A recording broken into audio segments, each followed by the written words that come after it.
The first film in the cinema, weirdly, was a cartoon called The Secret of Nim, which I don't know if anyone even remembers, but I can't say that was probably influential in my career.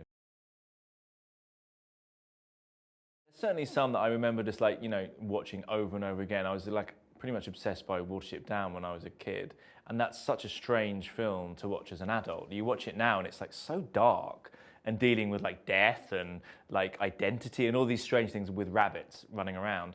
And so I think I remember just being so drawn to that film as a kid. And I think looking back, weirdly, there are some influences from that film that linger in the stuff that I do coming on from that point.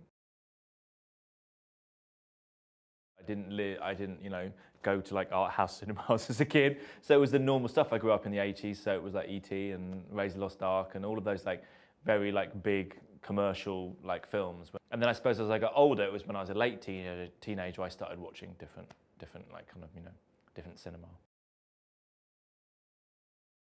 I think probably the first film, I was probably about like maybe 16 when I saw Don't Look Now, Nicholas Roeg's Don't Look Now, and I think that's one of those films that you think is going to be one thing. It's going to be, oh, it's like a horror story, and then you see the amazing craft and also what that film is really about, about guilt and death and loss and all those kind of things, and so you realise the power that what cinema can achieve. And I suppose it was then that I really started like wanting to see more interesting films. And when I didn't study film at university, I studied history, but then I left, I got a job at the NFT, it was called then. And then that was like an amazing cinematic education, because as an usher, you just have to like watch all the films and they change them every day. So you could see like Cassavetes and Antonioni and all those films that then like feed into your kind of idea of cinema. When I was like growing up, I used to watch like Some Like It Hot a lot. And I think there's like, that's one of the classic films that is like almost so perfect, and it's just like in everything. So that would be a good film to watch. And there's different films for different moods. Sometimes you want to watch a Steven Spielberg film. Sometimes you want to watch like a Bergman film.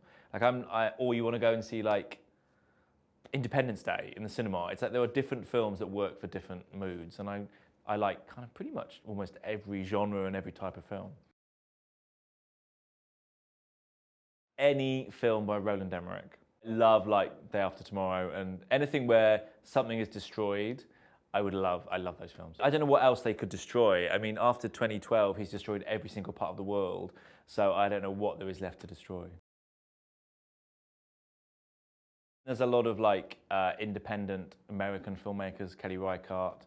I really love Ram Barani. And English filmmakers, people like Lynn Ramsey and Andrea Arnold, Peter Strickland. There's a lot of really interesting British filmmakers, I think, Joanna Hogg.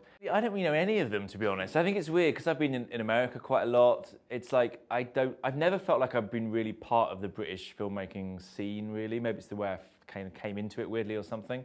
So I don't really feel part of that thing, but I'd like to be.